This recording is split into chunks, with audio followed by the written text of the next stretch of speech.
Good morning. It's Ben at the Buggy farm. Got that one going yesterday. And this is another one I picked up a couple. It's been a month ago. MAXXAM 150. That's what I buy.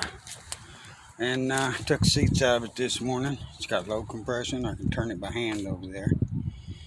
And I'm going to put me a big bore kit in it. Fire it up and take it for a ride. This is the next one in line. It's ugly. Took seats out of it this morning. They're ugly. Get some beautiful seats in there. Beautiful paint job on there. We'll have it looking nice.